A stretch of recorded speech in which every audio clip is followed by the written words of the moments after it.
Sinumang nakakita sa butil na ito ay mamamatay. Ngunit direkta ko itong nilunok at binuo sa loob ng 18 taon. Karugtong ng nakaraang episode. Ang mga bagong dating ay pinapayuhang manood mula sa unang episode. Nagsimula na ang pangunahing kwento. Labis lang ang pag-iisip ko tungkol sa pagmamahal. Si Fang Chen ay ang kasintahan ng matalik na kaibigan ng kanyang anak. Talagang tinulungan lang niya dahil sa kanya. Tingnan mo ang ginawa ko. Halata ang pagkapahiya sa mukha ni Chen Yukyu. Agad siyang nag-apologize. Naging makitid ang isip ko sa isang marangal na tao. Humihingi ako ng tawad sa iyo. Nanlaki ang mga mata ni Chen Yukyu. Kinuha niya ang alak sa mesa at ininom. Nang bigla niyang napansin ang hindi kanais-nais na pagkain sa mesa. Agad siyang nagalit. Sumigaw siya. Sino ang chef na gumawa nito? Ayaw mo na bang magtrabaho sa pamilya Chen? Tinakpan ni Chen Siling ang kanyang mukha at sinabi. Tatay. Huwag na kayong magsalita. Ako ang gumawa nito. Muli akong maghahanda ng pagkain. Nanlaki ang bibig ni Chen Yukyu. At sinabi ng may pagkailang. Ikinagagal akong nakita kayo. Fang. Papagawa ko kay Siling ng panibagong pagkain. Hindi na kailangan. Sabi ni Fang Chen habang iwinawagayway ang kanyang kamay. Hindi ako gutom. Tingnan muna natin ang sakit ni Chen Siling. Pwede ko na bang tingnan ang pulso niya ngayon? Lalong nahiya si Chen Siling. Si Fang Chen pala ay talagang nagpapatingin sa kanya. Ngunit mali niyang naisip na sinasamantala lang siya ni Fang Chen. Siya ay nahiya kaya tinakpan niya ang kanyang mukha ng manggas. Ikinagulat ni Chen Yukyu ang pagkalahad ng kabilang kamay. Fang. May sakit ang anak ko. Malubha ba? Pinatunayan na ni Fang Chen ang kanyang husay sa medisina. Maaari niyang gawing pambihira ang karaniwan. Dahil sa kanyang bigla ang pagiging seryoso. Kinabahan si Chen Yukyu. Malalaman natin kapag nakita na.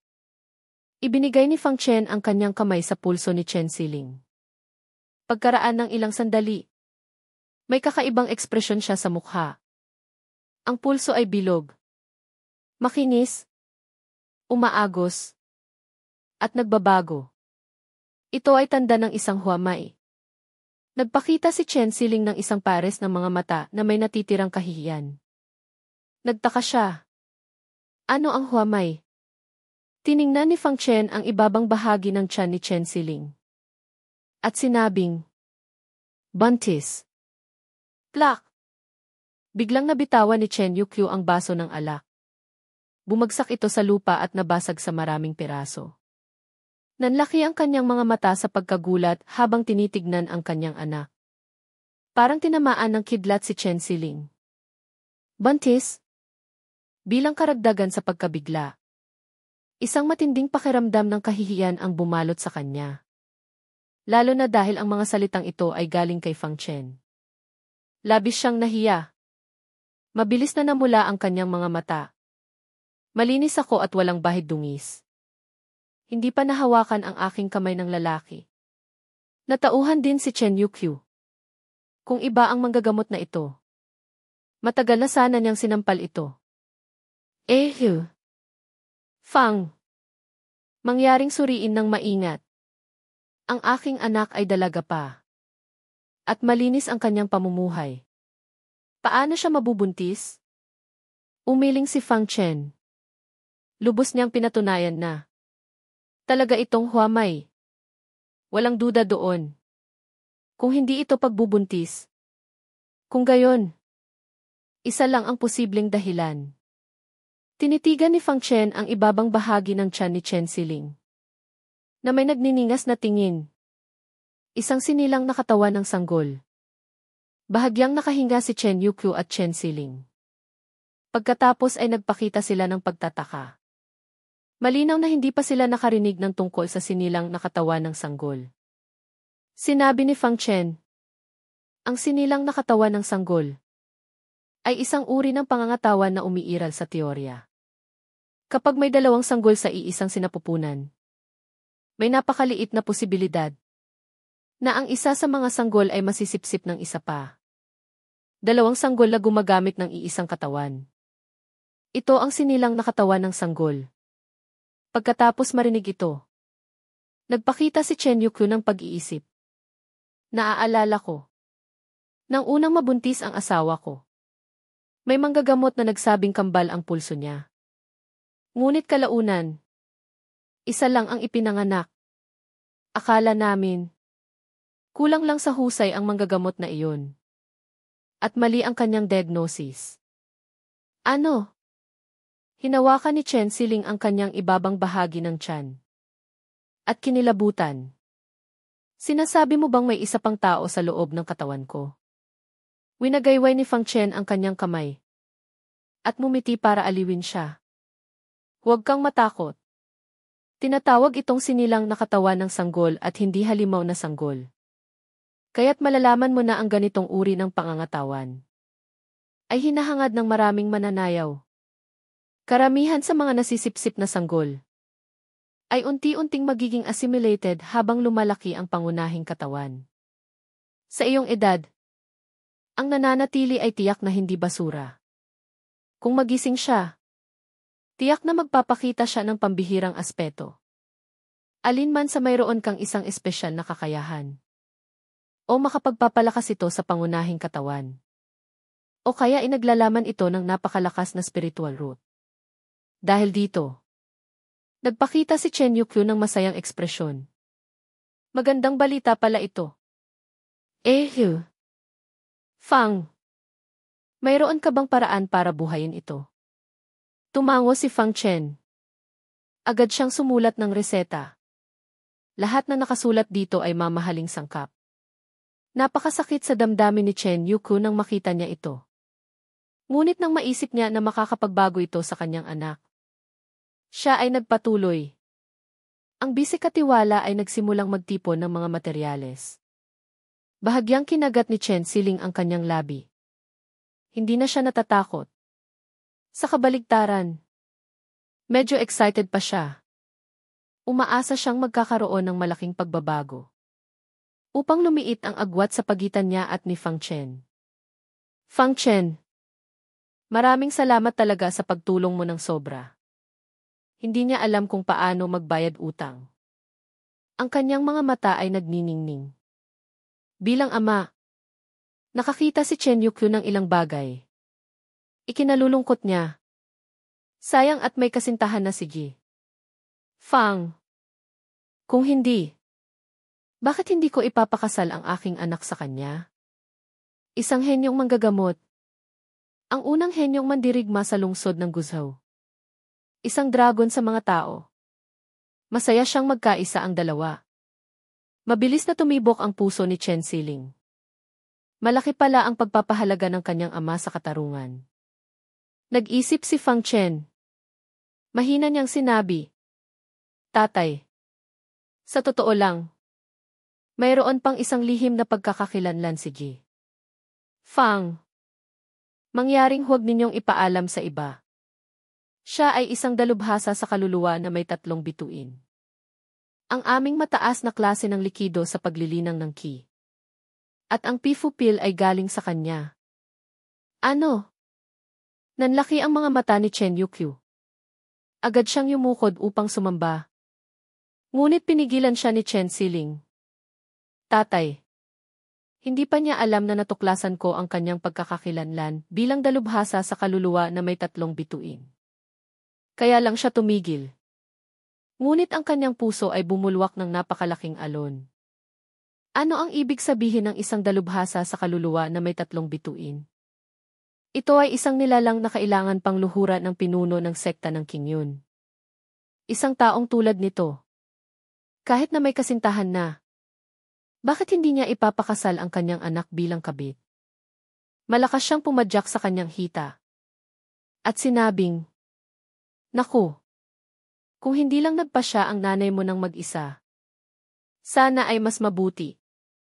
Nagtaka si Chen Siling. Ano ang nangyari kay nanay? Sinabi ni Chen Yukyu nang walang pag-asa. Nag-alala ang nanay mo na walang aasahan ang pamilya Chen pagkatapos kong mawala.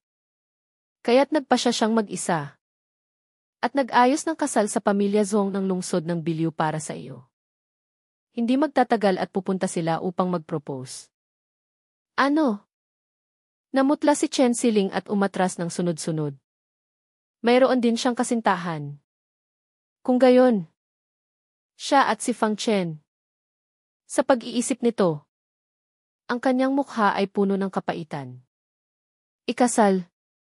Nagbuntong hininga si Chen Yukyu. Yumukod siya kay Fang Chen at sinabing, Fang, isa kang taong nakakita na ng mundo. Mangyaring dumalo ka rin sa araw ng proposal upang maging saksi. At tingnan din ang kasintahan ng aking anak. Kung paano siya.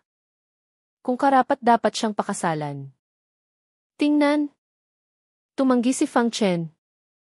Ang usapin ng dalawang malalaking pamilya ninyo. Paano ako makikisali bilang isang tagalabas? Talagang pinahahalagahan siya ni Chen Yukyu. Bilang isang dalubhasa sa kaluluwa na may 3 bituin. Ang kanyang paningin ay tiyak na hindi magkakamali. Mangyaring tulungan kami. Fang.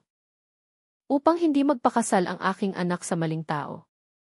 At maging miserable habang buhay. Nanlaki ang mga mata ni Chen Siling. Agad niyang kinindatan si Fang Chen. Mangyaring pumayag ka. Naiintindihan ni Fang Chen ang kanyang maliit na kaisipan. Gusto niyang tulungan siyang tanggihan ang kasal na ito. Sa pagtingin sa kanyang hitsura ng pagmamakaawa. Sinabi ni Fang Chen nang walang magawa. CJ. Dadalo kami ni Roxu sa seremonya. Ngunit magiging patas ako sa paghusga. Kung ang lalaki ay talagang mabuti. Binibini Chen. Dapat ka nang magpakasal. Nagpakita si Chen Siling ng mapait na tingin habang tinititigan siya. Hindi komportable si Fang Chen sa pagtitig. Hindi na siya nagtagal. Nagpaalam siya. Pagbalik sa pamilya Liu. Sa labas pa lang ng gate. Narinig na niya ang masasayang tawanan sa loob ng mansyon. May ginaganap palang piging sa gabi. Nagulat si Fang Chen nang pumasok siya sa gate. Agad siyang sinalubong ni Liu Ruxuy nang may ngiti. Chen. Saan ka galing? Bakit ngayon ka lang bumalik? Halika. Uminom ka ng alak kay Ruyan at batiin siya. Batiin? Nag-isip sandali si Fang Chen. Pagkatapos ay nagulat siyang sinabi. Nakalabas na siya sa foundation building. Kahapon lang ay humiram pa siya ng pera para makabili ng Pifupil. Ngayon, nag-organisa ang pamilya Liu ng isang hindi pangkaraniwang piging sa gabi. Malamang ay ipinagdiriwang nila ang paglabas ni Liu Ruyan sa foundation building stage. Ang foundation building ay itinuturing na isang independenteng mandirigma. Sa lungsod ng Guzhou, siya ay maituturing na isang taong may kapangyarihan. Si Liu Zhengyan, sa gitnang edad, ay nasa unang antas pa lang ng foundation building. Kaya't si Liu Ruyan, sa ganitong murang edad, ay nakalabas na sa foundation building stage. Talagang isang malaking kaganapan ito sa kasaysayan ng pamilya Liu. Dapat ako ang bumati sa iyo. Nang makita si Fang Chen na bumalik, lumapit si Liu Ruyan na may 2 baso ng alak at inabot sa kanya ang isa. Kung wala ang iyong pera, hindi ko rin mabibili ang Pifupil. Salamat. Nakalabas na ako. Binati niya siya.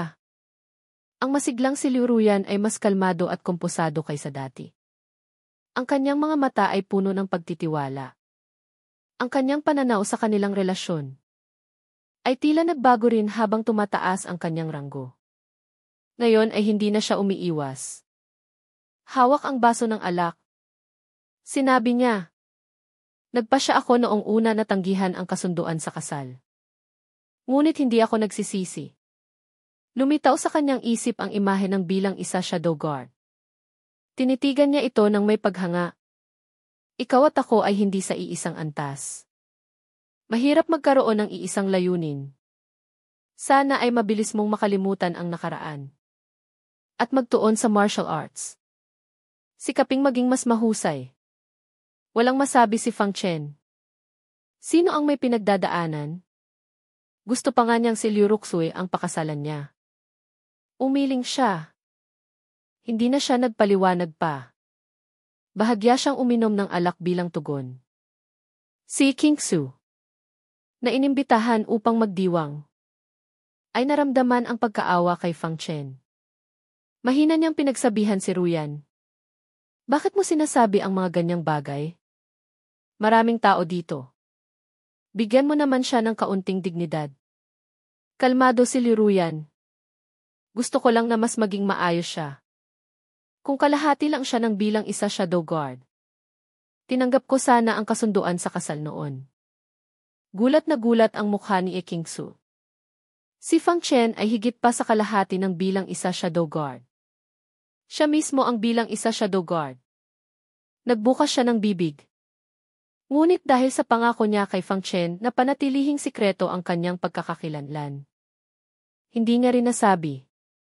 Sinubukan lang niyang sabihin. Ruyan. Sa tingin ko, malaki ang potensyal ni Fang Chen. Habang hindi pa formal na kasal ang kapatid mo at siya. Paano kung tulungan ko kayong magkasama? Nang marinig ito, tinitigan ni Liu Ruyan si Kingsu na parang tanga. Kingsu, ininom mo ba ang maling gamot? Sa wakas ay nakawala na ako sa pagdurusa. At pinapababa mo ulit ako. Nautaw si Kingsu. Sa huli, sinabi niya nang walang magawa. Hay! Sana ay hindi ka magsisi balang araw. Nagpakita si Liu Ruyan ng kakaibang ekspresyon. Magsisisi.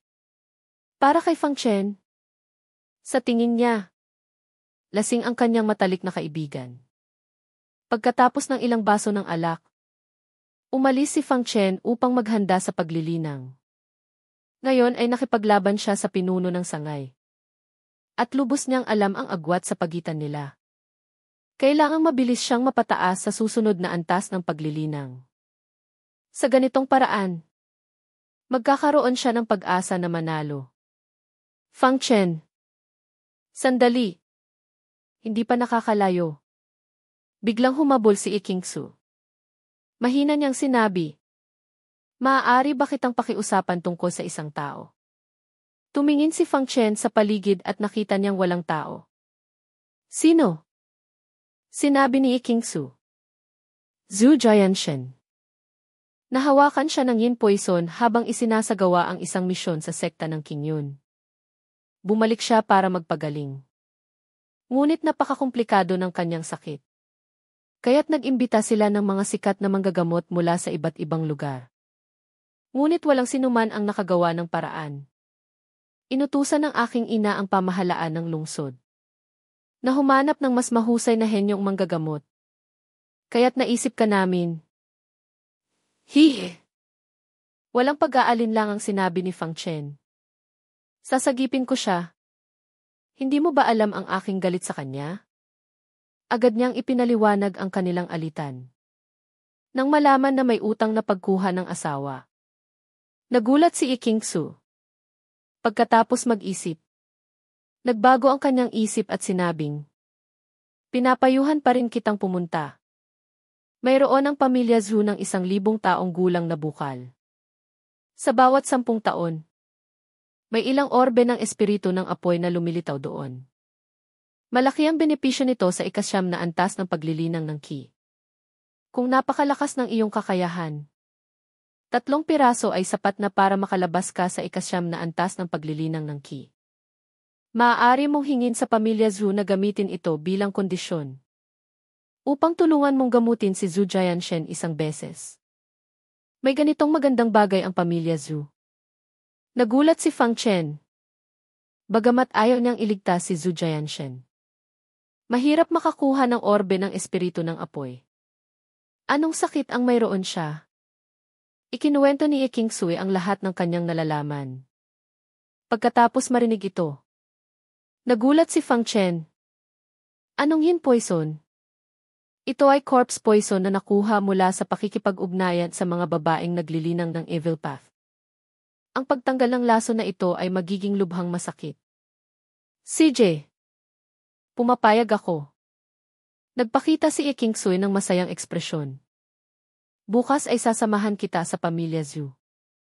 Sa isang gabi, uminom si Fang Chen ng ilang bote ng mataas na klase ng likido sa paglilinang ng qi.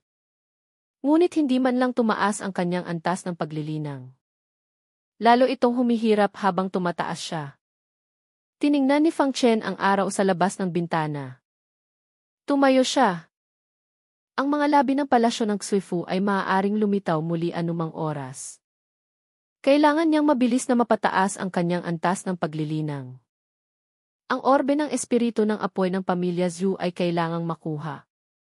Bago umalis, kinuha niya ang espada ni Liwen Suzuki na nakasabit sa kanyang kama. At ikinabit sa kanyang baywang. Upang harapin ang mga malalakas na tulad ng pinuno ng sangay. Hindi na epektibo ang ordinaryong sandata. Dahil sa kanilang makapangyarihang spiritual energy. Hindi makalapit ang ordinaryong espada. Tanging sa pamamagitan ng sorpresang pag-atake. At paggamit ng epekto ng kuryente ng espada. Magkakaroon ng pag-asa na manalo. Umalis siya sa pamilya Liu. Sa isang eskinita, isinuot niya ang maskara ng bilang isa shadow guard. Di nagtagal. Nakipagkita siya kay King Sui. Hindi ba tayo pupunta sa pamilya Zhu? Tiningnan ni King Sui ang kabaligtaran na direksyon. Nagulat siya. At sinabi ni Fang Chen. Ang pagtanggal ng corpse poison ay nangangailangan ng isang espesyal na materyal. Pumunta siya sa pinakamalaking tindahan ng materyales sa lungsod ng Guzhou.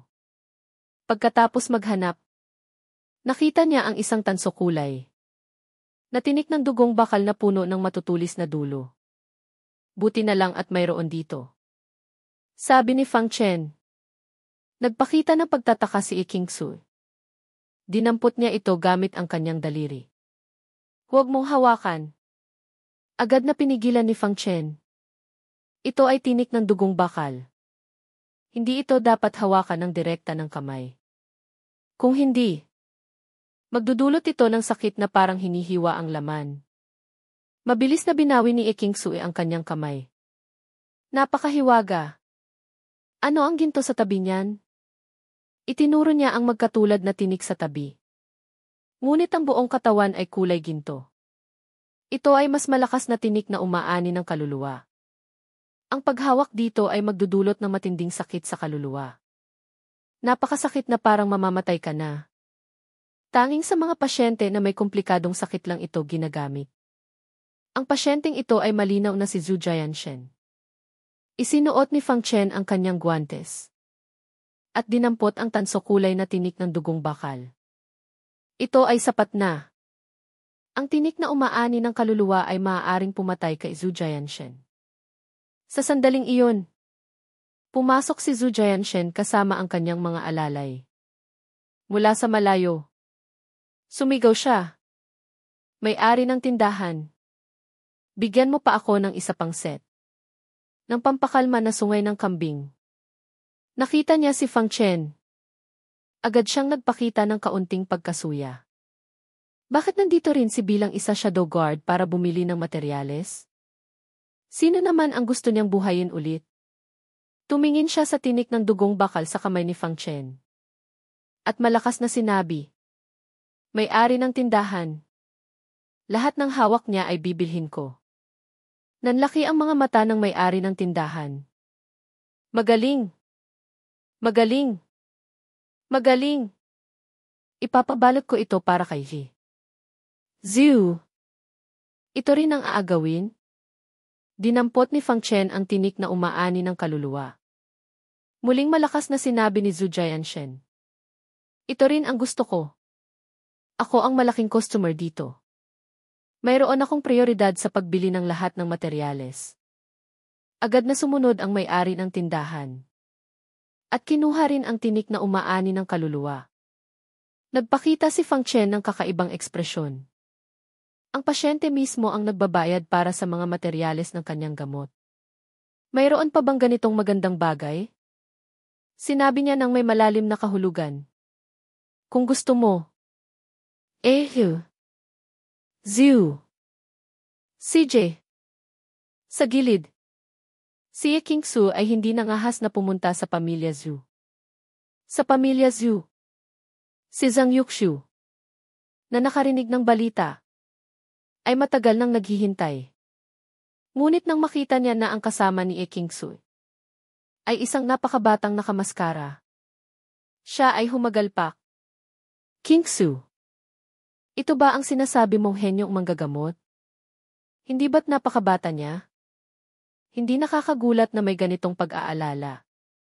Ang medical skills ay nangangailangan ng pag-ipon ng karanasan. Kung mas matanda, mas marami ang karanasan. Sinabi ni Ye Qingsu nang may pagtitiis. Tita, hindi ba't nandoon si Ji Zhu kahapon sa nangyari sa pamilya Chen? Ang pinuno ng pamilya Chen ay halos nasa kabaong na. Ngunit iniligtas siya ni bilang isa shadow guard. Umiling si Zhang Yuxiu. Ngunit sinabi ni Jian Shen na hindi naman talaga patay ang pinuno ng pamilya Chen. Kaya hindi iyon may tuturing na pagkabuhay muli. Nagulat si Ye Qingsu at Fang Chen sa kanilang isip. Paano nalaman ni Zhu Jianshen na hindi naman talaga patay ang pinuno ng pamilya Chen? Noong panahong iyon, si Zhu Jianshen at si Chen Wuji ay sabay na nagsabi na patay na ang pinuno ng pamilya Chen. At pinigilan pa nila si Fang Chen na tingnan ang pulso nito. Nang magkatinginan ang dalawa, nakita nila sa mata ng bawat isa ang pagdududa. Si Chen Wuji ay pinatay ng isang hindi nakikitang tao. At si Zhu Jianshen ay nandoon din. Bilang isang taong nasa foundation building stage. Siya ay isa sa mga ilan na may kakayahan na pumatay ng walang bakas. Sa pag-iisip nito, halos tiyak na si Zhu Jianshen ay kasabwat ni Chen Wuji upang patayin ang pinuno ng pamilya Chen. Huwag kang magsalita. Mahina ang boses ni Ye Qingsu sa pagpapaalala. Tumango si Fang Chen. Ito ay hula lang nila. Walang ebidensya. Kung bigla silang nagsalita, maaaring baliktarin lang sila ni Zhu Jianshen. Ngunit hindi ito nangangahulugang titigil si Fang Chen. Sa huli, ama rin ni Chen Xiling si Chen Yuqiu. Kailangang humingi siya ng kabayaran para kay Chen Yuqiu. Tiningnan niya si Zhang Yuxiu na nagdududa sa kanya. Pagkatapos obserbahan ang kanyang kutis, sinabi niya, Ginang Zhu, itigil na ang paggamit ng mga bagay na nagpapalakas ng ki at nagpapayaman ng dugo. Pinabata na ng pil ng pagbabago ng mukha ang iyong katawan. Ang patuloy na pag-inom ng dating gamot ay magiging labis. Hindi pinansin ni Zhang Yuxiu. Ngunit pakiramdam ko ay maayos ako. Kalmado si Fang Chen. Maganda pa rin ba ang pakiramdam mo tuwing umaga at gabi na nagdudugo ang iyong ilong? Ha? Nagulat si Zhang Yuxiu. Paano mo nalaman na madalas akong nagdudugo ang ilong tuwing umaga at gabi? Ngumiti si Fang Chen at hindi nagsalita. Ngumiti si Ye Qingsu. Ginang Zhu, naniniwala ka na ba sa medical skills ni bilang isa shadow guard? Ang pinuno ng pamilya Chen ay sinuri niya sa malayo.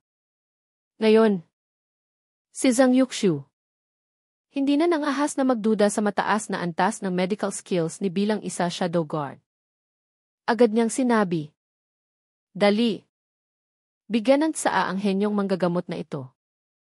Ang pinakamahusay na tsaa. Pabayaan siyang umupo. Nagtanong muli si Zhang Yuxiu tungkol sa sakit ni Zhu Jianshen. Henyong manggagamot, talaga bang kaya mong gamutin ang kanyang yin poison? Nang makita siyang nagpapanggap pa rin na bingi, diretsahang sinabi ni Fang Chen, ipagpaumanhin. Hindi ito yin poison. Ito ay corpse poison. Mas mainam na disiplinahin mo ang iyong anak, Ginang Zhu. At huwag na siyang makipag-ugnayan sa mga babaeng evil path. Ngayon, corpse poison lang ang nakuha niya. Swerte na iyon. Sila ay matagal nang nakikipag-ugnayan sa mga bangkay at nakalalasong insekto. Marami silang nakamamatay na lason. Agad na nagbago ang kulay ng mukha ni Zhang Yuxiu. Malinaw na alam din niya kung saan nagmula ang lason sa katawan ni Zhu Jianshen. Lubos siyang nahihiya nang isiwalat ito. Ngunit kasabay nito, labis din siyang natuwa.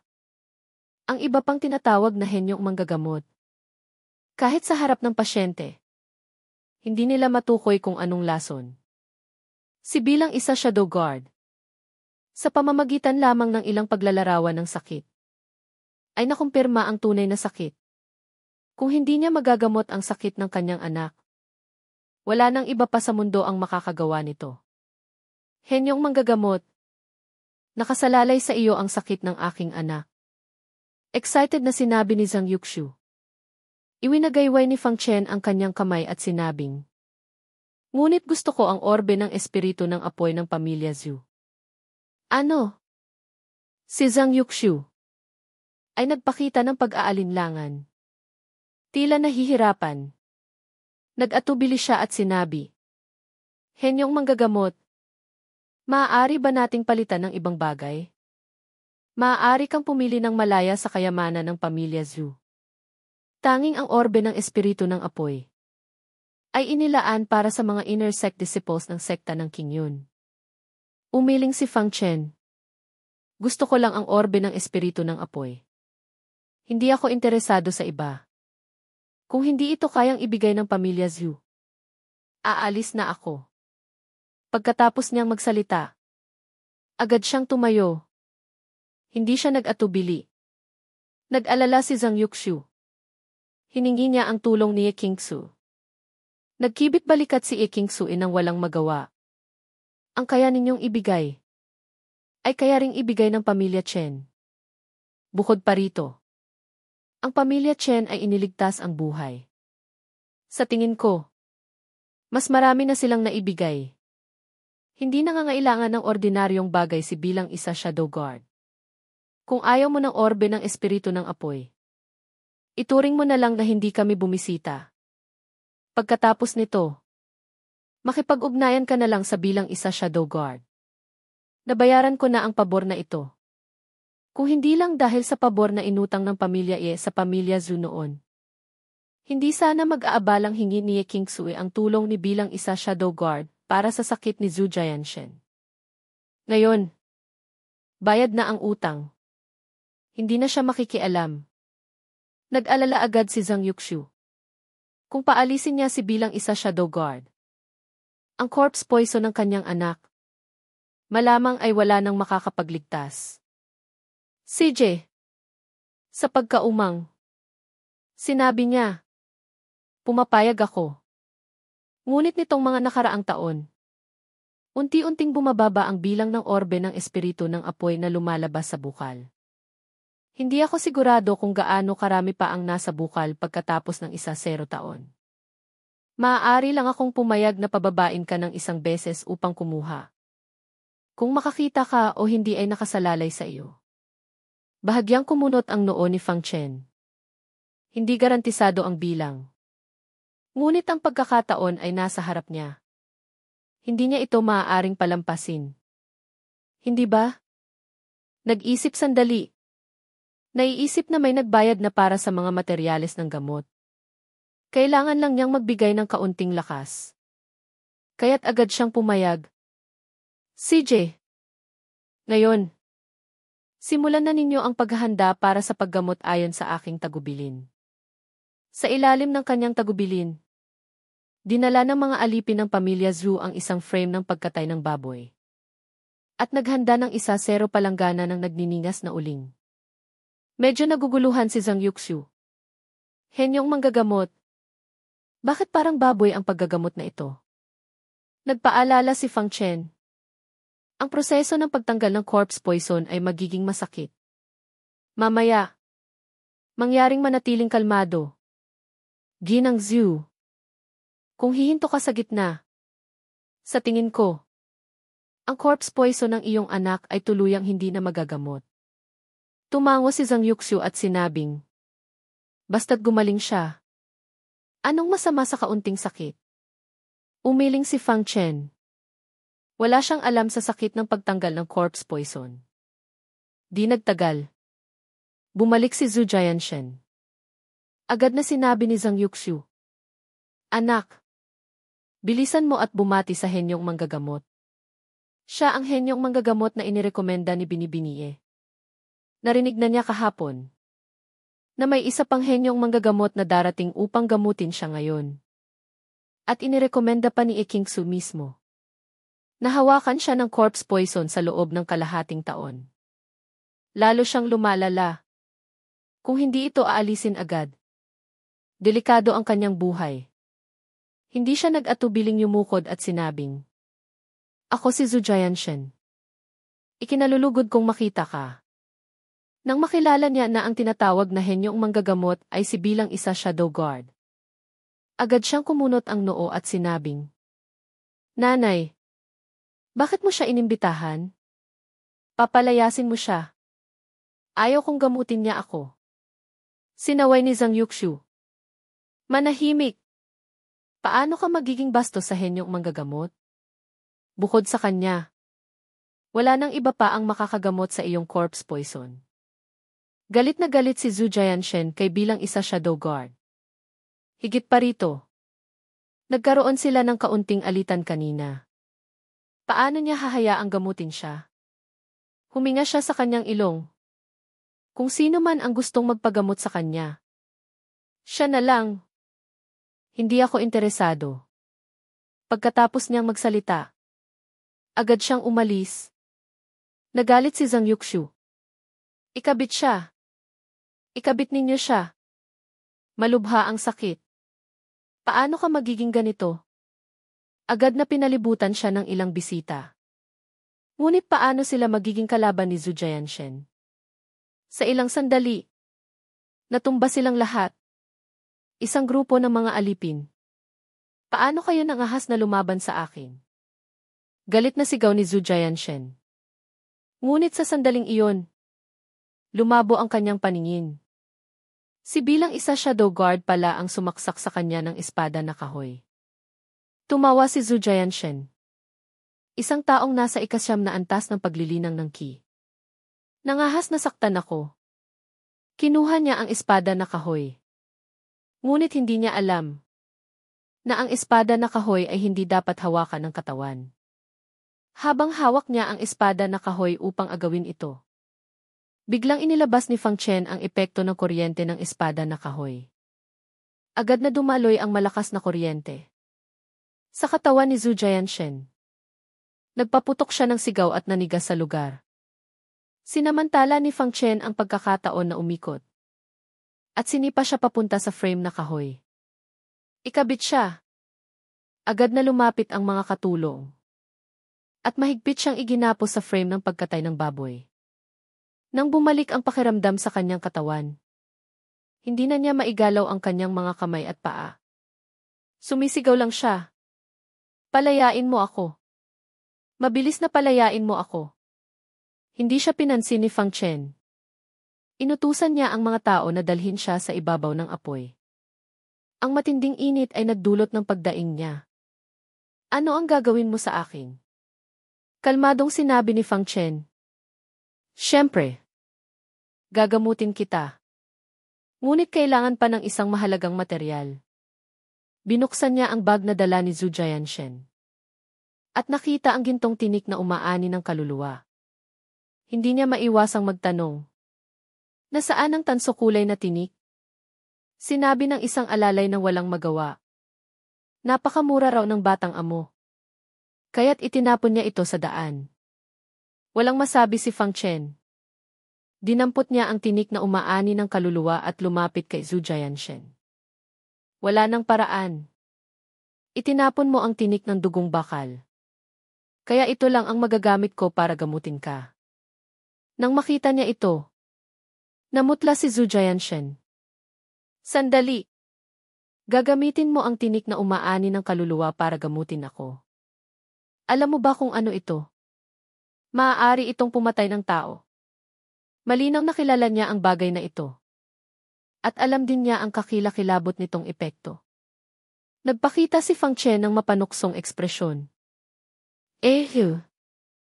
Ziu. Hindi ba't nakipag-agawan ka sa akin para dito? Hindi ba't para sa sarili mong gamot? Akala ko alam mo rin ang bisa ng bagay na ito. Ano? Namula ang mukha ni Zhu Jianshen. Ang tinik na inagaw niya sa malaking halaga. Sa huli, siya pa pala ang nagbayad para sa bilang isa shadow guard.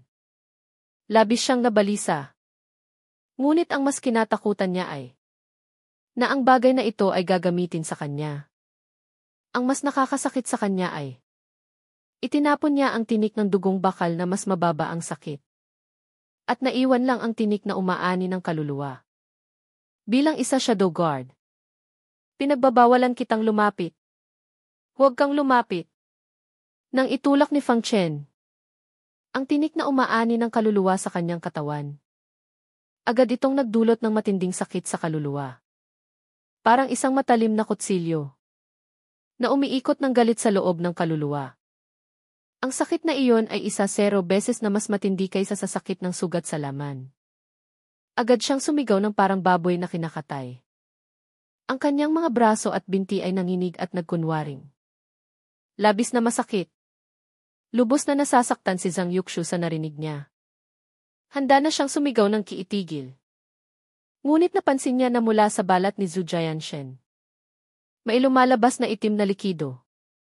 Sa ilalim ng matinding init ng palanggana ng apoy, unti-unting nagiging itim na singaw at nawawala.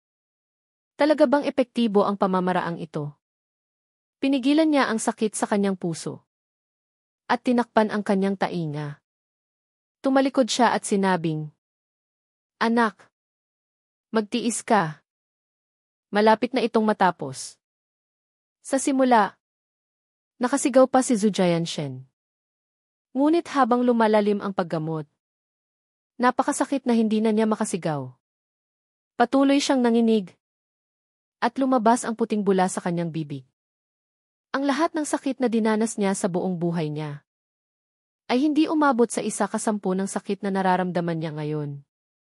Nagulat si Ye Qingsu sa nakita niya. Ang mga kriminal na hinatulan ng kamatayan ay hindi siguro nakaranas ng ganoong sakit tulad ni Zhu Jianshen. Ngunit, sa tingin niya, ito ay nararapat lang sa kanya. Nagbayad siya ng kaunting halaga para sa pagtatangkang patayin ang pinuno ng pamilya Chen.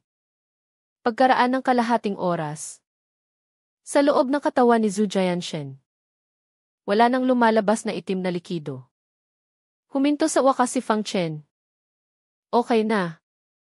Tapos na ang pagtanggal ng lason. Agad na inutusan ni Zhang Yuxiu na pababain si Zhu Jianshen. Sa pagtingin sa kanyang anak na halos mamatay, at ang kanyang mukha ay baluktot sa sakit na halos hindi na makilala. Labis siyang nasaktan at umiyak. Nanginig ang mga daliri ni Zhu Jianshen at itinuro niya si Fang Chen ng may galit. Mahina niyang sinabi, "Palayasin mo siya." Walang masabi si Fang Chen. Paumanhin. Zhu.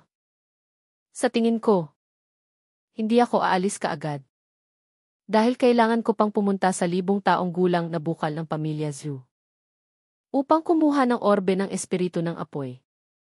Ano? Ibinigay ng pamilya Zhu ang orbe ng espiritu ng apoy sa kanya? Ganoon niya ako pinahirapan. Ibibigay pa ng pamilya Zhu ang orbe ng espiritu ng apoy sa iyo. Si Zhu Jianshen, na nasira na ang kanyang espiritu, ay hindi makayanan ang ganitong pampasigla. Galit na pumikit siya. At nahimatay sa lugar. Nagkagulo agad ang pamilya Zhu. Pagkatapos suriin ni Zhang Yuxiu at nakita niyang walang malubhang problema, nakahinga siya ng maluwag at sinabi kay Fang Chen, "Maraming salamat. Henyong manggagamot. Ngayon ay naalis na ang lason. Mabilis na siyang gagaling. Sumama ka sa akin." Sa ilalim ng kanyang paggabay, dumating si Fang Chen sa bukal ng pamilya Zhu. Napakalalim ng bukal. At napakalawak ng ilalim nito. Hindi ito mas maliit kaysa sa mansyon ng pamilya Zhu. Mag-ingat ka sa iyong mga paa pagbaba mo. Paalala ni Zhang Yuxiu. Sa bawat pagkuha ng orbe ng espiritu ng apoy, ang pamilya Zhu ay nawawala ng ilang tao. Talaga? Tumingin si Fang Chen sa ibaba. Mukhang kalmado ang ilalim ng bukal. Maliban sa medyo mainit, wala namang kakaiba. Kumuha si Zhang Yuxu ng isang dakot ng bato at inihagis sa ibaba. Isang bato ang bumagsak sa lupa. At biglang lumabas ang isang pula na lava. Agad nitong nilamon ang bato. Nanlaki ang mga mata ni Fang Chen. Tinitigan siya ni Zhang Yuxu. Kung hindi ka nangahas na bumaba, maaari kang maghintay ng ilang araw pagkatapos naming kumuha. Kung mayroon, bibigyan kita ng isa. Kung wala, paano kung palitan na lang ng ibang bagay? Ang kanyang pagpaplano ay halata. Wala si Fang Chen sa lugar. Paano niya malalaman kung nakakuha ang pamilya Zhu o hindi? Kung nakakuha sila, itatago nila ito. At ibibigay lang ang kaunting bagay. Ano ang magagawa niya? Hindi na kailangan. Ako mismo ang bababa. Kalmadong sinabi ni Fang Chen. Sa movement technique. Kahit na aksidenteng makatapak sa lava. Kaya niya ring mabilis na umiwas. Nagpakita si Zhang Yuxu ng pagkadismaya. Kung gayon, mag-ingat ka. Pagkatapos niyang magsalita, hindi na siya nagbigay ng karagdagang impormasyon tungkol sa bukal ng apoy. Bumalik siya upang tingnan ang kanyang anak. Nag-alala si Ikingsu. Fang. Mangyaring maging maingat. Talagang nakatupok na ng maraming buhay ang bukal ng apoy na ito. Huwag kang mag-alala. Tumalon si Fang Chen. At nagsimulang maghanap sa ilalim ng bukal gamit ang kanyang movement technique. Ang mga lugar malapit sa bukana ng bukal ay paulit-ulit ng sinuri ng pamilya Zhu. Wala nang orbe ng espiritu ng apoy doon. Kung gusto niyang makahanap, kailangan niyang pumunta sa pinakamalalim na bahagi na hindi nangahas puntahan ng pamilya Zhu. Lumipas ang bawat minuto at segundo. Hindi pa rin bumabalik si Fang Chen. Si Zhu Jianshen, na nakahiga sa kama, ay unti-unting nagising. Matapos alisin ang corpse poison. Malinaw na gumaling ang kanyang katawan. Sa paglunok lamang ng ilang healing pills, maaari na siyang maglakad. Ngunit sa sandaling ito, ang pinakaaalala niya ay hindi ang kanyang katawan kundi kung gaano karaming orbe ng espiritu ng apoy ang nakuha ni Fang Chen. Nanay, bakit mo hinayaan ang bilang isa shadow guard na pumunta sa bukal ng apoy? Ang 3 orbe ng espiritu ng apoy na ito. Ipinangako ko na sa nakatatandang kapatid na Zong sa inner sect. Sa kanyang pangangalaga, maaari akong maging maayos sa sekta ng King Yun. Kumunot ang noo ni Zhang Yuxu. Hindi ka dapat masyadong mag-alala tungkol sa bukal ng apoy. Matapos ang maraming taon ng pagkuha, kaunti na lang ang mga lugar na maaaring magsilang ng orbe ng espiritu ng apoy. Ang pinakaligtas na lugar ay napakatago. Baka hindi niya ito mahanap. Tungkol naman sa pinakamalalim na bahagi. Kahit ang iyong ama ay hindi nangahas na pumasok ng malalim. Ang pagpunta niya doon ay katumbas ng paghahanap ng kamatayan. Bahagyang nakahinga si Zhu Jianshen. Ngunit hindi pa rin siya mapakali at sinabing, punta tayo sa bukal ng apoy at bantayan. Upang hindi siya makahanap ng isa. At sirain pa ang bukal ng apoy ng ating pamilya Zhu. Nagulat si Zhang Yuxu. Naku! Paano ko nakalimutan iyan? Dali! Puntahan natin at tingnan ang loob ng bukal ng apoy. Sa loob ng bukal ng apoy, nakatayo si Fang Chen sa harap ng isang pader na bato. At nagpakita ng pagtataka. Sa kanyang paglalakbay, ang iba pang pader na bato ay puno ng makapal na abo ng lava mula sa maraming taon. Tanging ang pader na bato na ito ay may mas kaunting abo kaysa sa iba. Na tila hindi tugma. Parang may gumalaw na rito. Nagliwanag ang mga mata ni Fang Chen. Kumatok siya sa pader na bato. Nang kumatok siya sa gitna, isang malalim na tunog ang narinig. Hindi ito solid sa loob. Hindi na nag-atubili si Fang Chen. Pinatakbo niya ang kanyang spiritual energy at malakas na sinampal ang gitna ng pader na bato. May malakas na tunog. Nabiyak ang pader na bato. At inilabas ang isang butas na kasing taas ng kalahating tao. Mababaw lang ang butas. Parang pugad ng ibon. Tatlong pulang-pula at naglalabas ng matinding spiritual energy na bilog na perlas. Ay nakahiga ng magkakasama. Parang itlog ng ibon. Orbe ng espiritu ng apoy. Labis na natuwa si Fang Chen. Agad niyang inilagay ang lahat ng tatlong orbe ng espiritu ng apoy sa kanyang bag. Gusto pa ring itago upang hindi makita. Ngumiti si Fang Chen. Kung mas ayaw ibigay ng pamilya Zhu ang orbe ng espiritu ng apoy, hindi siya aalis ng ganito lang. Tiningnan niya ang mas malalim na bahagi. At ngumiti habang inilalabas ang kanyang movement technique. Naglakbay siya sa ilalim na parang dragonfly na dumadapo. Ang bawat pagtapak niya ay kasing gaan ng balahibo habang lumilipad siya. Ilang beses siyang aksidenteng nakatapak sa lava. Ngunit madali niya itong naiwasan. Kung mas mapanganib ang lugar, mas kaunti ang pumupunta sa pamilya Zhu. Kung mas maraming orbe ng espiritu ng apoy, nagpatuloy siya hanggang sa dulo ng bukal ng apoy. At inubos ang lahat ng orbe ng espiritu ng apoy. Sa pagtingin sa 12 orbe ng espiritu ng apoy, nasiyahan si Fang Chen at bumalik sa pinanggalingan. Di nagtagal. Bumalik siya sa labas ng bukal. Si King Su, na matagal nang naghihintay, ay nag-alala. Hindi ka ba nasugatan? Maingat siyang tumingin. Hindi lamang walang sugat si Fang Chen, kundi malinis din siya at walang bakas ng pagkapagod. Lihim na nakahinga ng maluwag si Zhang Yuxiu at ang anak niyang si Zhu Jianshen. Ang mga tao ng pamilya Zhu. Sino ang hindi lumalabas na putik ang mukha? Ang pinakakonti ay ang pagkakasunog ng balat. Ang isang tulad ni Fang Chen na walang ni isang patak ng dumi. Malamang ay hindi man lang pumunta sa malalim na bahagi. Kaya't imposibleng makakuha ng orbe ng espiritu ng apoy. Sarcastic na sinabi ni Zhu Jianshen.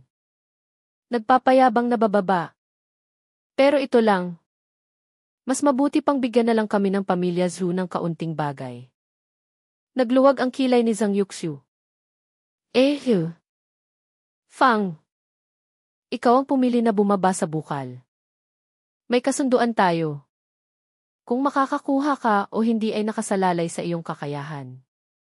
Ngayon na wala kang nakuha, huwag mo kaming sisihin. Pamilya Zhu. Hindi naman talaga planong ilabas ni Fang Chen ang mga ito. Upang hindi sila mapukaw. Dahil sa kanilang pagmamayabang.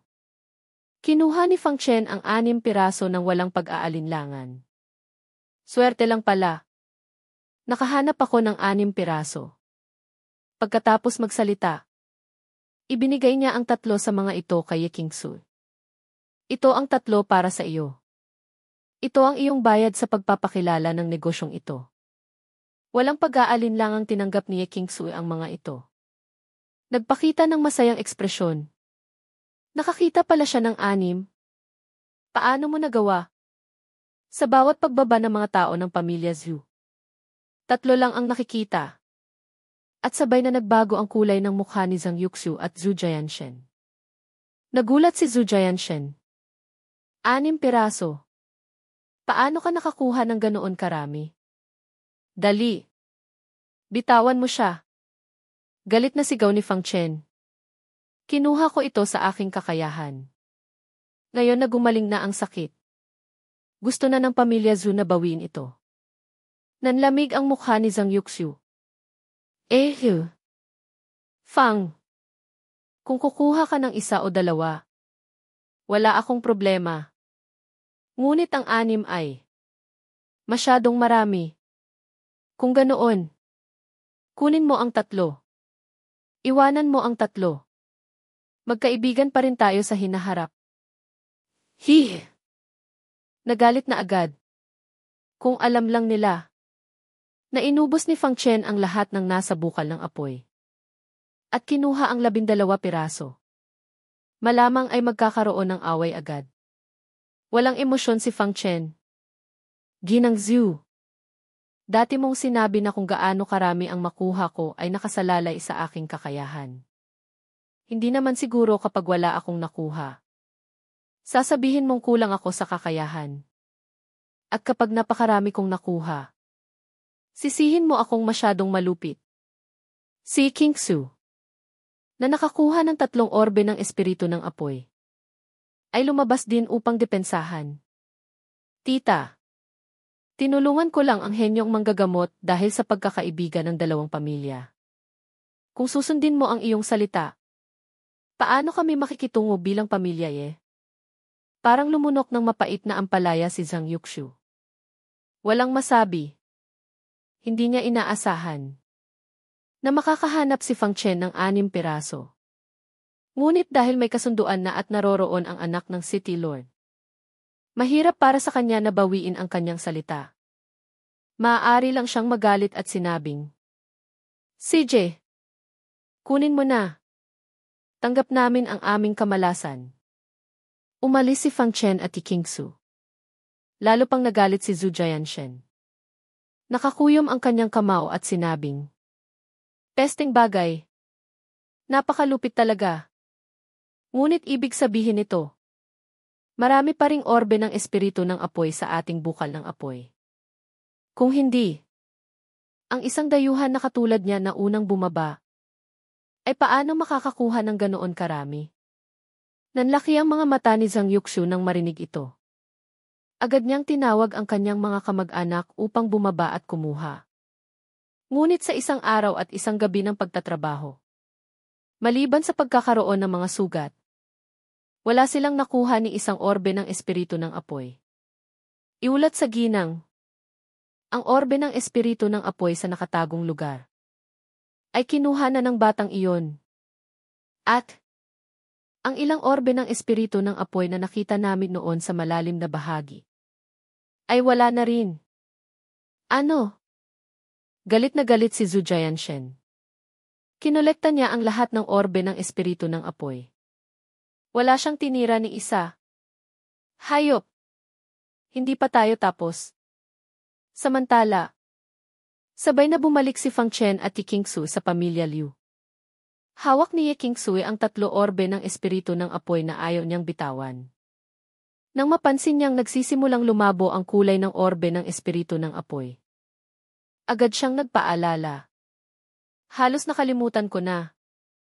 Ang orbe ng espiritu ng apoy ay mawawala ng bisa kapag lumabas sa ilalim ng lupa na lava. Kailangang mabilis itong gamitin. Nagulat si Fang Chen. Agad siyang bumalik sa pamilya Liu. Tinawag niya si Li Roxu at ibinigay sa kanya ang 3 orbe ng espiritu ng apoy. Bilisan mo at inumin ito. At mag-concentrate sa paglilinang. Naguluhan si Li Roxu. Ngunit agad niyang sinunod ang utos. Nagulat si Kingsu. Bakit mayroon ka pa ring 3? Kinindata ni Fang Chen. At kumuha pa ng 3. 12? Inubos mo ba ang lahat ng nasa bukal ng apoy? Huminga ng malalim si Kingsu. Nagpakita ng pagtataka. Bilisan mo at ibigay kay Liu Ruyan. Kailan lang siya lumabas sa foundation building stage? May epekto pa rin ito sa kanya. Kumunot ang labi ni Fang Chen. Inimbita niya si Liu Zhengyan. At ibinigay sa kanya ang 3 orbe ng espiritu ng apoy. At sinabing, Tio, bilisan mo at inumin ito. Hindi nakilala ni Liu Zhengyan kung ano ito. Ngunit sa pakiramdam niya, ito ay isang natural na kayamanan. Walang pag-aalinlangan siyang lumunok. Nang malaman ni Liu Ruyan ang balita at dumating, ang 12 orbe ng espiritu ng apoy ay may-ari na. Orbe ng espiritu ng apoy. Sa pagtingin sa 3 orbe ng espiritu ng apoy sa kamay ni Kingsu, nagulat si Liu Ruyan. Kingsu, hindi ba ito sa pamilya Zhu? Saan mo nakuha? Kinindata ni Kingsu si Fang Chen. Wala akong kakayahan na makakuha nito. Si Fang Chen ang nakakuha nito. Ang mas nakakagulat sa kanya ay ang kanyang ama, si Liu Zengyan. At ang kanyang kapatid na si Liu Ruxu ay nakainom na nito. At ngayon ay nagpapalabas ng bisa ng gamot. Ibinigay na sa lahat. Tanging sa kanya lang hindi. Tumungin si Liu Ruyan kay Fang Chen. Ibig sabihin, bahala ka na. Hindi siya pinansin ni Fang Chen. Nilunok niya ang huling 3 orbe ng espiritu ng apoy. At umupo sa sahig upang magsimulang mag-digest. Galit na galit si Liu Ruyan. Kung ibinigay niya ang orbe ng espiritu ng apoy kay Liu Ruxu, CJ, wala rin siyang masabi tungkol sa kanyang ama. Si Liu Zengyan. Ang isa ay ang kasintahan ni Fang Chen. Ang isa ay matanda. Ngunit mas pinili niya pa si Qingsu kaysa sa kanya. Mas mahalaga pa ba ang isang dayuhan? Naisip din ni Qingsu na hindi angkop sa kanya ang orbe ng espiritu ng apoy. Kaya't ibinigay niya ang 3 orbe ng espiritu ng apoy. Ruyan, ibigay ko na lang ito sa iyo. May luha sa mata ni Liu Ruyan. Tinitigan niya si Fang Chen nang may galit. Ayoko. Hindi ba't orbe ng espiritu ng apoy lang iyan? Hindi ako interesado. Pagkatapos niyang magsalita, tumakbo siya palabas na namumula ang mata. Nagbuntong hininga si Qingsu nang walang magawa. Bakit pa ganyan? Ang 3 orbe ng espiritu ng apoy na ito ay sa iyo sana. Pagkaraan ng kalahating araw, magkasabay na nagmulat ang 4. Excited na sinabi ni Liu Zengyan. Malaki ang pagtaas ng aking antas. Hindi magtatagal at makakalabas na ako sa 2nd antas ng foundation building. Malaki ang pagkakaiba ng unang antas ng foundation building at 2nd antas ng foundation building. Ang una ay kayang mag-isa. Ang huli ay maituturing na isang high-end expert sa lungsod ng Guizhou. Sa hinaharap, tataas ang posisyon ng pamilya Liu. Masayang sinabi ni Liu Ruxu. Nakalabas na ako sa 7th antas ng paglilinang ng qi. Mula nang ibigay ni Fang Chen sa kanya ang kakaibang likido. At ang heart method na walang takip. Sa loob lamang ng wala pang 1 buwan. Siya ay nakalabas na mula sa 2nd antas ng paglilinang ng qi patungong 7th antas ng paglilinang ng qi. Ang pag-iisip nito ay tunay na mahika. Si Fang Chen at Qingsu ay parehong nasa 9 na antas ng paglilinang ng qi. Sa ilalim ng epekto ng orbe ng espiritu ng apoy.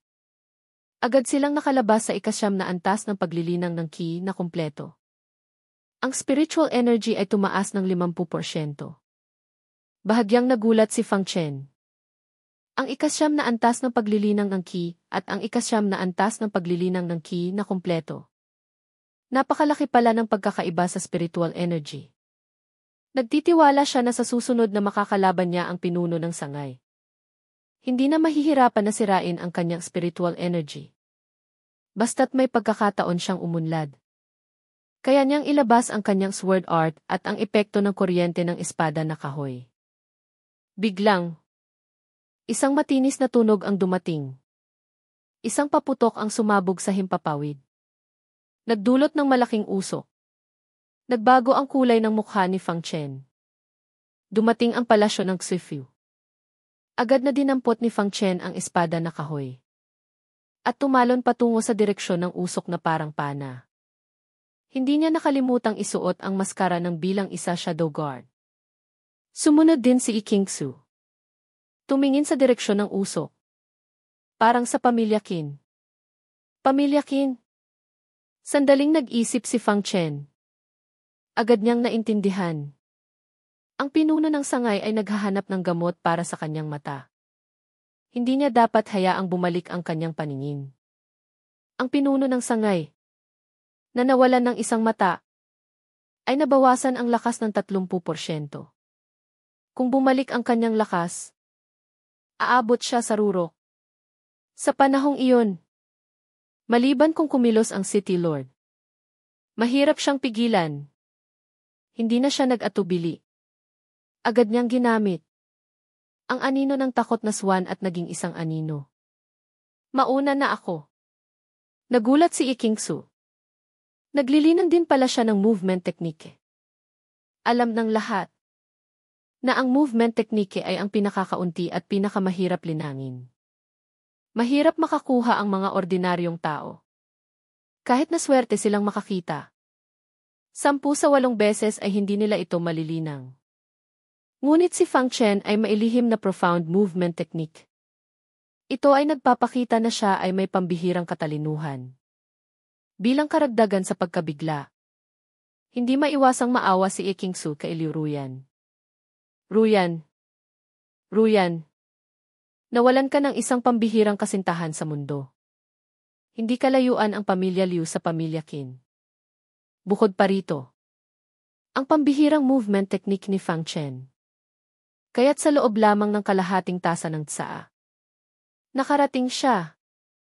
Gayunpaman, sa loob at labas ng pamilya Qin, lahat ay normal. Ang pinuno ng pamilya Qin at ilang miyembro ng angkan ay nakatayo pa sa bubong. Nagtataka silang tiningnan ang usok sa itaas. Tila hindi nila maintindihan kung saan galing ang usok. Nagulat si Fang Chen. Hindi dumating ang palasyo ng Xifu. Mali ang alarma. Hindi. Biglang natauhan si Fang Chen. Nagbago ang kulay ng kanyang mukha. Nagsasagawa sila ng feint. Sinadyang ilihis ng palasyo ng Xifu ang pansin ng mga bantay ng lungsod. Ang totoo, aatakihin nila ang ibang lugar. Ngunit saan kaya sila pipili? Nag-isip si Fang Chen. Kung ang pinuno ng sangay ay hindi aatake sa pamilya Qin upang pilitin ang gamot. Ang iba pang sikat na pamilya ng alchemy. Kinabahan si Fang Chen. Ang pamilya Chen. Ang pamilya Chen ang tunay na target ng palasyo ng Xifu. Nagbago ang kulay ng kanyang mukha. Niyapak niya ang mga bubong ng bahay at pinabilis ang kanyang movement technique sa pinakamataas na antas. Dali-dali siyang pumunta. At nang malapit na siyang makarating sa pamilya Chen, napansin niya ang isang anino na halos sabay-sabay na dumating. Ito pala ang bilang 2 shadow guard. Si Liu Ruyan ay nasa labas na noon. Kaya't nauna siyang dumating sa pamilya Qin kaysa sa kanila. At tulad ni Fang Chen, nasuri niya ang tunay na target ng palasyo ng Xifu. Handa na sana siyang kumuha ng smoke bomb upang magbigay ng alarma. Ngunit sa bubong ng bahay, isang smoke bomb ang binaril. Sa pagtingin niya, agad siyang nagpakita ng masayang ekspresyon. Bilang isa shadow guard. Nandito ka rin. Tumango si Fang Chen. Sa pagtingin sa saradong gate ng mansyon, kumunot ang noo niya. Malamang ay nasimulan na ang pag-atake sa loob. Tumalon siya. At tahimik na tumalon sa bakuran. Samantala, sa likod bahay ng pamilya Chen, namula ang damit ni Chen Yuku sa dugo. Ilang gwardiya ng mansyon ang nakahandusay sa paligid. Ngunit mahigpit pa rin niyang pinoprotektahan si Chen siling sa likod niya. At si Liu Qingmin. Malamig siyang tinitigan ang matandang may isang mata sa harap niya. Kung ano man ang gusto ninyo, kunin ninyo. Bakit kailangan pang kumuha ng buhay? Labis na kinabahan si Chen Yukyu. Nakilala niya na ang mga taong nasa harap niya ay hindi iba, kundi ang mababangis na labi ng palasyo ng Xifu. Ang namumuno ay ang pinuno ng sangay, na kinatatakutan ng maraming mandirigma.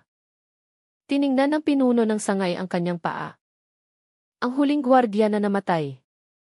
May nagniningas na masamang tingin sa kanyang mata. Nakakainis. Mali ang impormasyon. Hindi ba't si Chen, na may sakit, ay malapit nang mamatay? Ang dahilan ng pag-atake sa pamilya Chen ay hindi lamang para sa sorpresa, kundi dahil din sa natitira lang ay mga babae at bata sa pamilya Chen. Madali itong makuha. Ngunit nang pumasok sila, nalaman nilang gising na pala si Chen Yukyu. Dati siyang isang dalubhasa sa ikalawang antas ng foundation building. Kahit na ilang araw siyang nawalan ng malay, nandoon pa rin ang kanyang kakayahan. Hindi nag-ingat ang gwardyang ito. at namatay sa isang malakas na suntok sa kanyang dibdib. Sa dulo ng kanyang galit, kaya ba niyang makipagnegosyo sa punong sangay? Malamig na huminga ang pinuno ng sangay. Mabilis siyang lumapit nang may matinding pagnanais na pumatay.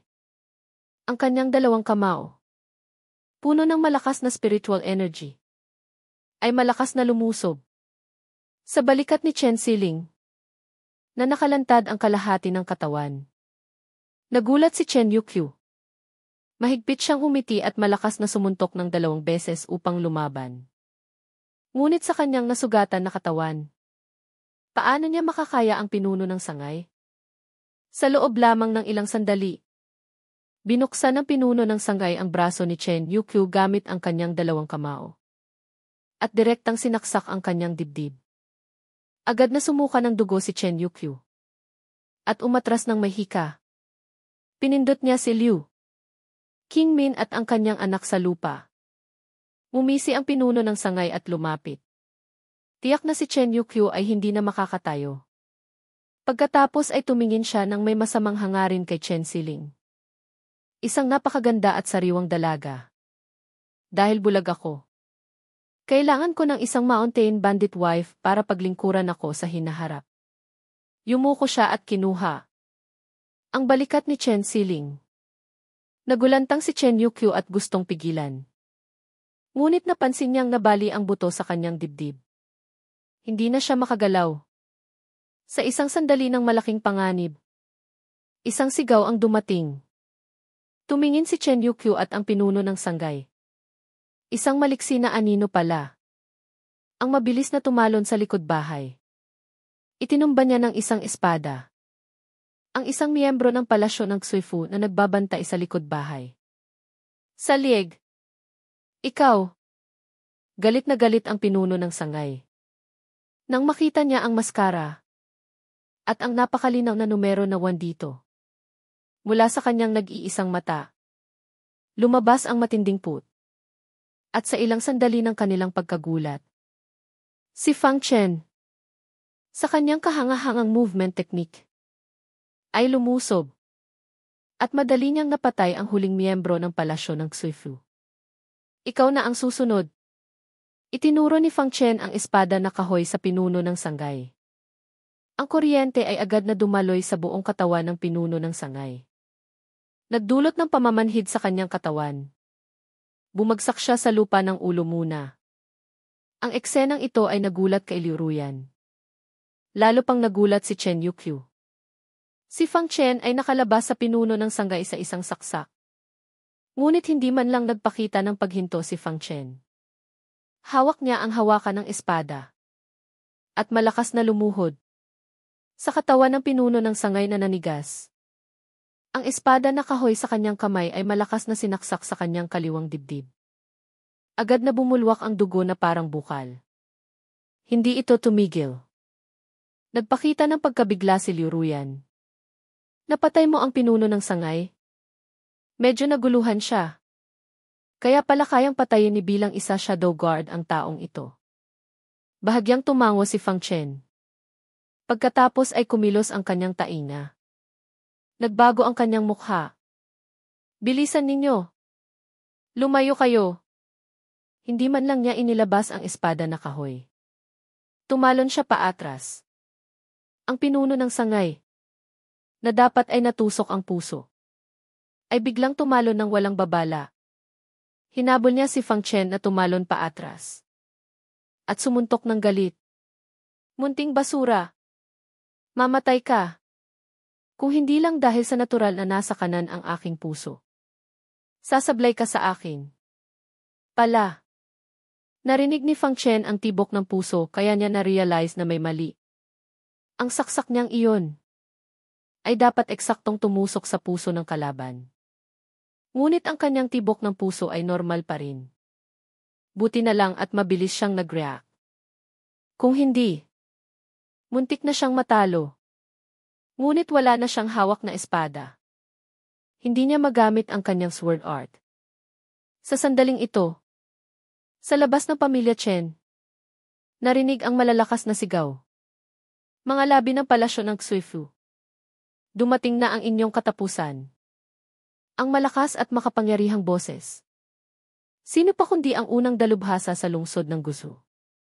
Mabilis na nagbago ang mukha ng pinuno ng sangay. Agad niyang binitawan si Fang Chen at biglang inatak si Liu Ruyan sa tabi. Kumunot ang noo ni Liu Ruyan.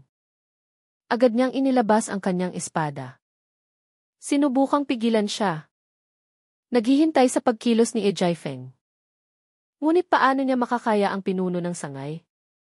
Sa loob lamang ng 3 hanggang 5 round, sinamantala niya ang pagkakataon na agawin ang espada sa kanyang kamay at itinutok sa kanyang leg. Pagkatapos ay pinigilan siya. Lahat kayo. Lumayo kayo. Kung sino man ang mangahas humabol, papatayin ko siya. Sa harap ni Ye Jiafeng at iba pang dalubhasa sa lungsod ng Guzhou. Hawak ng pinuno ng sangay ang malamig na espada. Mahigpit itong nakatutok sa leg ni Liu Ruyan. Ang matalim na talim ay naghiwa ng isang maliwanag na linya ng dugo sa kanyang leg. Nag-alala si Fang Chen. Hindi siya nangahas na lumapit. Nakita ni Liu Ruyan na nag-aalala si bilang isa shadow guard. Nahiya siya sa kanyang kawalan ng kakayahan. Nagpasya siyang maging matatag at hinawakan ang espada na kahoy sa dibdib ng pinuno ng sangay. Inilabas niya ito at inihagis kay Fang Chen. Bilang isa shadow guard. Huwag kang mag-alala. Hayaan mo siyang umalis. Nagpakita si Jiafeng ng pag-aalinlangan. Hindi tayo dapat kumilos. Si Liu Ruyan ay isang inner disciple ng sekta ng Qingyun. Hindi siya dapat masaktan. Kung hindi, kapag sinisisi ng sekta ng Qingyun, hindi niya kakayanin bilang City Lord. Umisi ang pinuno ng sangay. Maingat siyang humawak kay Liu Ruyan at dahan-dahang umalis sa pamilya Chen. Pagkatapos ay tumalon sa isang kabayo. At mabilis na umalis sa lungsod ng Guzhou. Patungo sa malalim na kagubatan. Gumalaw ang panga ni Jiafeng. Kailangan nating habulin. Hindi dapat may mangyari kay Liu Ruyan. Nakisama rin si Fang Chen sa grupo. Sinundan nila ang mga bakas ng dugo ng pinuno ng sangay. Hanggang sa malalim na bundok. Ngunit sa isang sangang daan. Huminto sila. Ang parehong daanan ay bako-bako. Hindi nila matukoy kung saan tumakbo ang pinuno ng sangay. Ang isang tulad niya ay napakabangis. Hindi sila nangahas na maghiwalay ng puwersa. Upang hindi sila isa-isang matalo. Sa sandaling iyon, ang kapitan ng kabalyeriya, sa isang sangang daan, ay nakakita ng mga bakas na tila nilinis. Pinuno ng lungsod. May mga bakas ng pagwalis ng dahon ng pino dito. Nagliwanag ang mga mata ng lahat. Tila napansin ng pinuno ng sangay ang kanyang dugo. Na maaaring humantong sa paghabol. Kaya't napakapanlin lang niyang tinakpan ito. Habulin! Nagliwanag ang pinuno ng lungsod. At mabilis na hinabol ang mga tao. Sumunod din si Fang Chen sa kanilang pagtakbo. Ngunit dahan-dahan siyang huminto. Sa 2 beses na pakikipaglaban niya sa pinuno ng sangay. Ang pinaka-nakaapekto kay Fang Chen ay ang kanyang karanasan. Ang isang taong tulad nito. Kung gusto niyang itago ang kanyang bakas, paano siya magkakaroon ng anumang pagkakamali? Maliban kung sinadya niyang magpakita ng kaunting bakas. Upang ilihis ang mga humahabol. Naisip ni Fang Chen na pigilan ang City Lord at iba pa. Pagkatapos ay nagbago ang kanyang isip. Paano kung mali ang hula niya? Maghati tayo ng puwersa. CJ. Kung makasalubong nila ang pinuno ng sangay. At marami sila. Hindi mahirap patayin ang pinuno ng sangay. Kung ako ang makakasalubong. Kung kayang patayin. Patayin. Kung hindi kayang patayin. Sikaping pigilan siya. Naniniwala akong matatauhan din ang City Lord at darating upang tumulong. Sa pag-iisip nito, agad siyang humiwalay sa grupo. At sumunod sa isa pang sangang daan. Sa grupo, nagliwanag ang mga mata ni Zhu Jianshen. Tahimik siyang pumili ng isa pang sangang daan at tahimik na sumunod. Pagkatapos ng kalahating oras na paghabol, biglang napansin ni Fang Chen na may ilang patak ng sariwang dugo sa mga dahon sa tabi ng daan. Nayanig ang kanyang puso. Tama ang kanyang hula. Ito ang tunay na ruta ng pagtakas ng pinuno ng sangay. Bukod pa rito, parami ng parami ang mga patak ng dugo sa daan. Nagpakita si Fang Chen ng isang pahiwatig ng kagalakan. Tila ang saksak ko ay hindi ganoon kadali para sa pinuno ng sangay tulad ng sinabi niya. Bagamat hindi natusok ang puso, tiyak na nasugatan ang mahalagang organ. Kung hindi sana siya patuloy na nagdugo. Sa sandaling ito, ang kanyang lakas ay dapat mas mababa na kaysa dati. Kung ganoon, sinundan niya ang mga bakas ng dugo at dumating sa isang kuweba. Malinaw na nakaukit ang mga salitang Fuyun Cave sa bukana ng kuweba. Sa tabi ng kuweba ay ang iniwang kabayo, na tila walang pakialam nang inangat-ngat ang mga damo sa tabi ng daan. Ang pinagtataguan ng palasyo ng Xuefu. Bahagyang nagulat si Fang Chen. Naalala niya ang orbe na jade na lumabas nang ipinanganak si Liu Ruyan. May isang matanda na nag-iwan ng mensahe sa orbe na jade. Na nag-iwan siya ng ilang bagay sa kuweba ng Fuyun sa bundok ng Xiangshan. At ang kuweba ng Fuyun ay naging pinagtataguan ng palasyo ng Xuefu. Nagkataon lang ba na sinakop ng palasyo ng Xuefu ang lugar na ito? Kinontra niya ang kanyang hininga. Maingat siyang pumasok sa kuweba. Matapos ang pagkubkob ng sekta ng Qingyun, ang loob ng kuweba ay nasira. Puno ng abo sa lahat ng dako. At narinig din niya ang boses ng pinuno ng sangay. Nakakainis. Bakit hindi pa rin ito mabuksan? Tahimik na lumapit si Fang Chen at nagtago sa dilim. Maingat siyang tumingin. Nakita niya ang isang malaking plaza sa loob ng kuweba. May nakatayong estatwa doon. Si Liu Ruyan ay iginapos at inihagis sa gilid. Walang panganib sa kanyang buhay. At ang pinuno ng sangay, na patuloy na dumudugo, ay lumuhod sa harap ng estatwa. Naghahanap siya sa ilalim ng base. Sinusubukang buksan ang isang bagay. Nagliwanag ang mga mata ni Fang Chen. Sa ilalim ng base, ay ang mga bagay na iniwan ng matandang iyon. Ang dahilan kung bakit nagtatago ang palasyo ng Xuefu dito, ay para lang alamin ang sikreto.